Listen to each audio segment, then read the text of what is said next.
La segunda carta de Pedro está dirigida a la misma red de iglesias que la primera carta de Pedro, y probablemente fue escrita desde el mismo lugar en Roma. Pedro ha entendido que morirá pronto, y la evidencia que tenemos de la tradición temprana dice que Pedro fue ejecutado por las autoridades romanas durante el reino del emperador Nerón. Así que esta carta es como el discurso de despedida de Pedro. Él inicia ofreciendo un reto final, que los seguidores de Jesús deben ser personas que nunca dejen de crecer. Y a esto le siguen dos advertencias finales acerca de un número creciente de maestros corruptos que están haciendo que los cristianos en estas comunidades de iglesia se desvíen. Primero, por su manera corrupta de vivir, y segundo, por su teología distorsionada. A lo largo de la carta, Pedro está combatiendo las acusaciones que estos falsos maestros han hecho contra él y los otros apóstoles. Y el objetivo de Pedro es restaurar la confianza y el orden a estas comunidades de iglesia. Así que Pedro inicia recordándoles a estas iglesias que a través de Jesús, Dios ha invitado a las personas a participar de su propia naturaleza divina. Esto es, a compartir el amor y la vida eterna de Dios. Esto es completamente asombroso y requiere una respuesta de por vida. Recibir este regalo significa un compromiso a desarrollar los mismos rasgos de carácter que distinguen a la propia naturaleza de Dios. Aquí, Pedro lista 7 rasgos que deben procurar, y el último abarca y corona todos los demás. Es el amor, el cual, de acuerdo a Jesús, significa dedicarte al bienestar de los demás, no importa cómo respondan o qué tan costoso sea. Amar, de acuerdo a Pedro, es compartir la misma vida de Dios.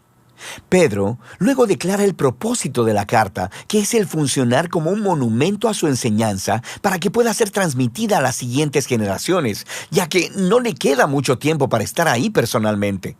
Así que, antes de morir, él quiere abordar estas objeciones y acusaciones que están siendo hechas por los maestros que distorsionan las enseñanzas de Jesús y de los apóstoles. De manera que Pedro primero aborda una acusación repetida por los escépticos presentes y futuros, en el sentido de que él y los apóstoles simplemente inventaron todo esto de que Jesús se levantó de los muertos, que es el Rey del mundo y que Jesús en realidad no volverá.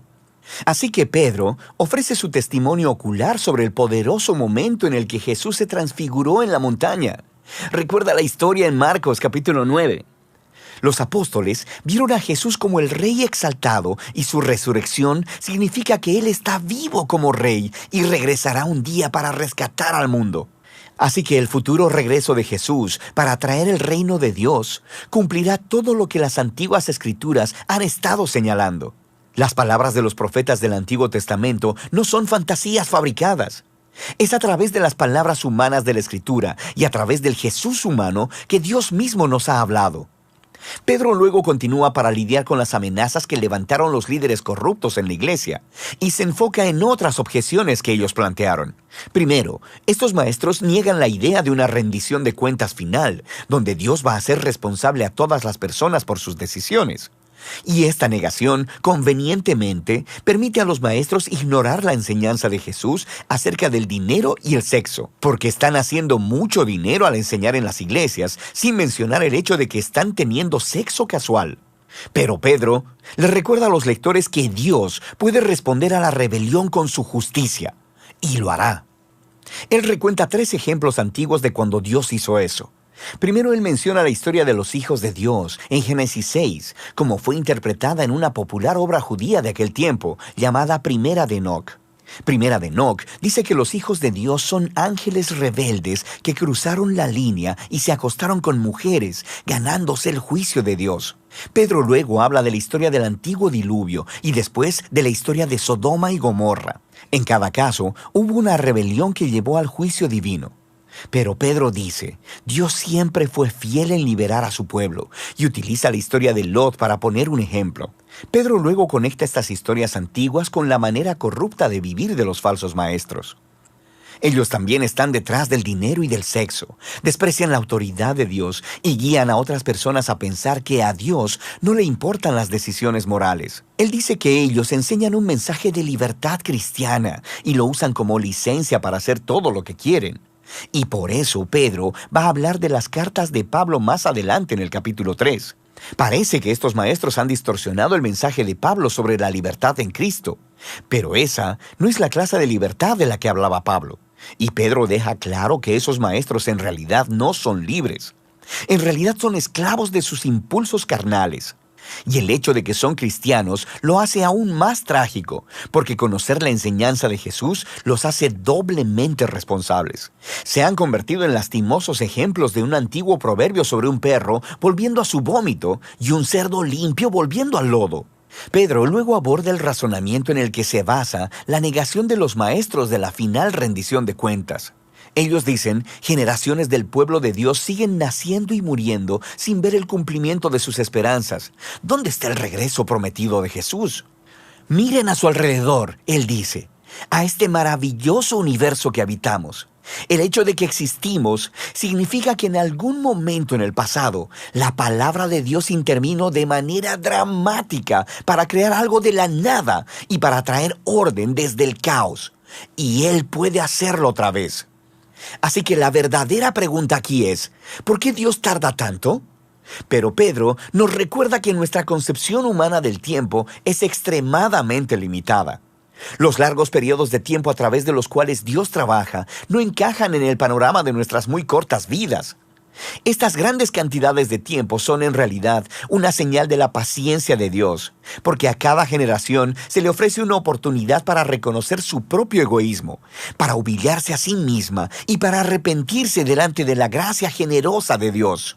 Y la gracia de Dios traerá la historia a su final en el día del Señor. Aquí, Pedro hace referencia a la poesía profética de Isaías y de Sofonías, quienes describieron el día de la justicia de Dios como un fuego consumidor. Pedro dice que los cielos pasarán y los estoicheia serán destruidos por el fuego. Esta es una palabra griega que puede referirse a los elementos, y en ese caso significa la disolución del universo material. O probablemente se refiere a los cuerpos celestiales. En otras palabras, las estrellas. Eso es lo que significa esta palabra en Isaías 34, de donde Pedro está citando. Y en ese caso, esta frase es una metáfora sobre el cielo siendo desprendido, por así decirlo, delante del Dios que todo lo ve. Y entonces, por eso Pedro dice que el día del Señor resultará en la tierra y todas sus obras siendo expuestas. El propósito final de la justicia consumidora de Dios no es eliminar el universo material. Más bien, es exponer la maldad y la injusticia y removerla para que una nueva clase de cielos y tierra puedan emerger. Una que esté permeada de justicia, llena del amor y del pueblo de Dios, quienes conocen y aman a Dios y a su prójimo como a ellos mismos. Pedro concluye diciendo que esta es la verdadera esperanza cristiana, la que Jesús y todos los apóstoles han estado anunciando, incluyendo a Pablo, cuyos escritos pueden malinterpretarse si los sacas de contexto. Pero todos los apóstoles están en la misma página. Y así, Pedro termina su discurso final a la iglesia. Ahora, el tono de segunda de Pedro se siente muy intenso.